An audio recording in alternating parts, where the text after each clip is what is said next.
अस्सलाम वालेकुम। हमारी तर्जुमातुल कुरान की क्लास है 9th में। आज हम पढ़ रहे हैं सूरत सिफात। सिफात जो है, सूरत सिफात मक्की सूरत है और इसमें 182 आयात हैं। सफ़ाती का मायने है सफ बांधकर खड़े होने वाले फरिश्ते।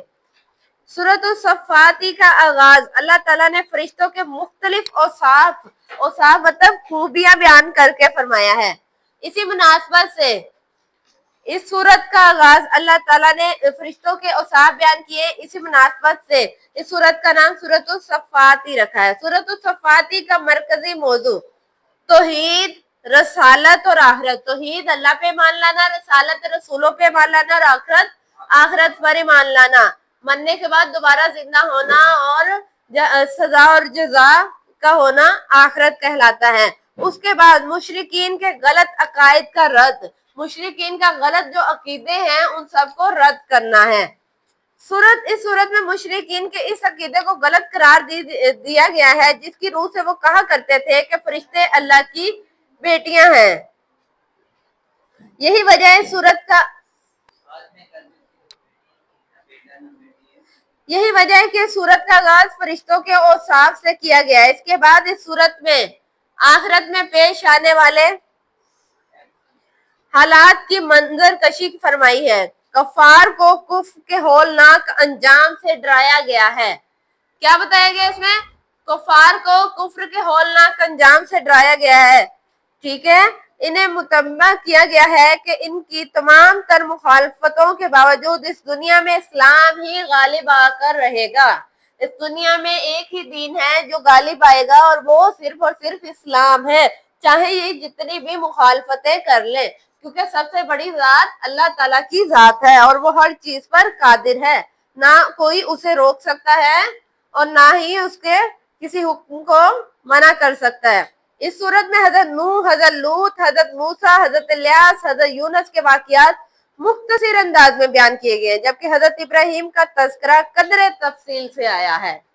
ये बाकी के जितने भी पैगंबर हैं इनका जो है थोड़ा थोड़ा जिक्र आया है, जबकि सबसे ज्यादा जिक्र किसका आया है, सबसे ज्यादा वाकया किसकी तफसील में बयान किया गया है? हजरत इब्राहिम अलैहिस्सलाम का। अल्लाह ताला ने हजरत इब्राहिम को अपने बेटे हजरत इस्माइल को ज़िबह करने का हुक्म दिया था। इन्होंने कुर्बानी के जिस जज्बे से इस हुक्म की तामील की थी, इसका जिक्र तफसील से इस सूरत में आया। इस जमन में हजरत इब्राहिम के दूसरे बेटे हजरत इसहाक का भी जिक्र आया है। हजरत इब्राहिम के कितने बेटे हैं? 2, हजरत इस्माइल और हजरत इसहाक। सूरत के आखिर में जन्नात और फरिश्तों के असल मुकामात का बयान है। सूरत के इख्तिताम पर आज़म मोहम्मद सल्लल्लाहु अलैहि वसल्लम के गालिब आने की बशारत और अल्लाह की अजमत को बयान किया गया है। इल्मी और अमली नकात की बात करें, फरिश्ते अल्लाह के लिए आजिज़ी करते हैं, हमेशा उसके अहकाम पर अमल करते हैं। फरिश्ते अल्लाह के लिए आजिज़ी करते हैं, उसी के अहकाम पर अमल करते हैं। काफिर सरदार और इनकी पैरवी करने वाले क़यामत के दिन आपस में झगड़ेंगे और अपनी कमजोरियों का इल्जाम एक दूसरे पे डालेंगे। आपस में झगड़ेंगे कि तुमने मुझे कहा था ये करने को, मैंने तुम्हारी बात मानी थी, एक दूसरे पे इल्जाम डालेंगे। ठीक है, बुरे लोगों से दोस्तियां तबाही और हलाकत का जरिया है। अगर आप किसी बुरे इंसान की सोहबत में पड़ गए हो तो आपके लिए हलाकत है, इसलिए हमें बुरे लोगों की दोस्ती से बचना चाहिए। मरने के बाद दोबारा जिंदगी और हिसाब किताब का इनकार करने वालों का ठिकाना जहन्नुम होगा। वो लोग जो इस बात को नहीं मानते कि आखिरत आएगी, हमारा हिसाब किताब होगा, ऐसे लोग कहाँ जाएंगे? जहन्नुम में जाएंगे। अल्लाह साहिब ईमान रखने वाले और नेक बंदों को दुनिया और आखिरत दोनों में ही बेहतरीन बदला अता करेगा। बुत और झूठे माबूद अपने आप को नुकसान नहीं पहुंचा सकते तो मुशरिकीन को क्या बचाएंगे? बुत जो है उसमें जान नहीं होती, जबकि ये उसे अपना खुदा मानते हैं, उससे मांगते हैं। वो जो अपने आप के लिए कुछ नहीं कर सकते, वो इन्हें कैसे बचाएंगे? हमें अपने महबूब तरीन चीजों को अल्लाह की राह में निसार करने के लिए तैयार हो जाना चाहिए। तमाम चीजें अल्लाह ही की तरफ से हैं, अल्लाह ने ही हमें दी हैं, तमाम नेमतें उसी की दी हुई हैं। तो वो हमें आजमाता है हमारी पसंदीदा चीज से, और इंसान हमेशा आजमाया जाता है अपनी औलाद और अपने माल से। तो हमें हमेशा तैयार रहना चाहिए अपना माल اپنی اولاد، اپنی ہر چیز اللہ کے لیے قربان کرنے کے لیے، جیسے حضرت ابراہیم علیہ السلام اپنے بیٹے کو قربان کرنے کے لیے راضی ہو گئے تھے۔ اللہ کی تسبیح اور اس کے ذکر سے انسان کی پریشانیاں دور ہوتی ہیں اور مشکلات حل ہوتی ہیں۔ جب بھی انسان پریشانی میں ہو تو ہمیشہ اللہ تعالیٰ کو یاد کرے۔ دنیا میں ایسی کوئی چیز نہیں ہے جو آپ کو سکون دے سکتی ہے سوائے اللہ کے ذکر کے۔ آپ پوری دنیا میں اگر خوار ہو جاؤ، ڈھونڈ لو، ہر جگہ آپ کو کہیں سکون نہیں ملے گا، اور بالآخر آپ کو لوٹنا ہوگا کس کی طرف؟ اللہ کی طرف، اور وہی ذات ہے جہاں سے آپ کو سکون ملے گا، آپ کے دل کو سکون ملے گا، آپ کی روح کو سکون ملے گا، نہیں تو انسان بے چین رہتا ہے۔ اس لیے جب بھی کوئی مشکل آئے یا مصیبت آئے تو اللہ کو یاد کرو، کثرت سے اس کا ذکر کرو، وہ مشکلات حل کر دے گا۔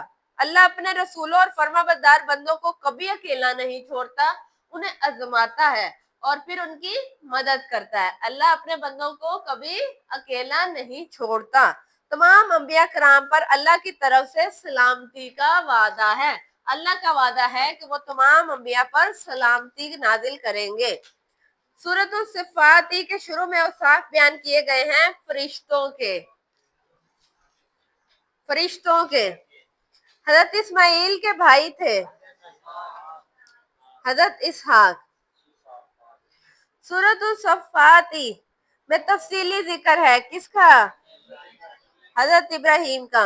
مشرکین مکہ اللہ کی بیٹیاں قرار دیتے تھے۔ کن لوگوں سے دوستی اور تباہی؟ برے لوگوں سے۔ سورۃ صفات کا یہ نام کیوں رکھا گیا؟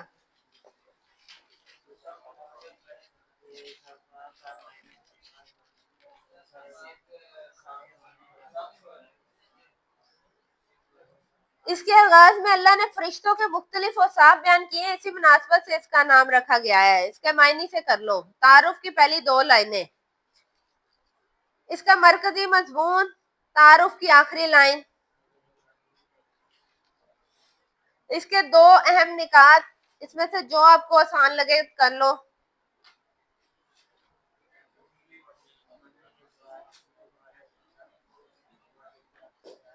اس میں حضرت ابراہیم کا ذکر کس طور پر کیا گیا ہے؟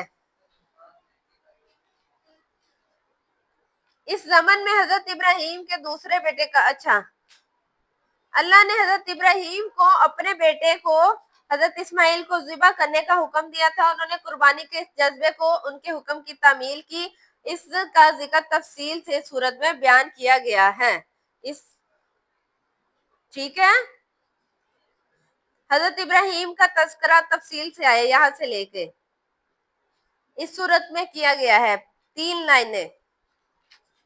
جی یہ چیپٹر ہمارا مکمل ہو گیا۔ اس کا اگر لانگ کوشچن کرنا ہے تو اس میں یہ پورا چیپٹر آئے گا، اس میں تفصیلی نوٹ۔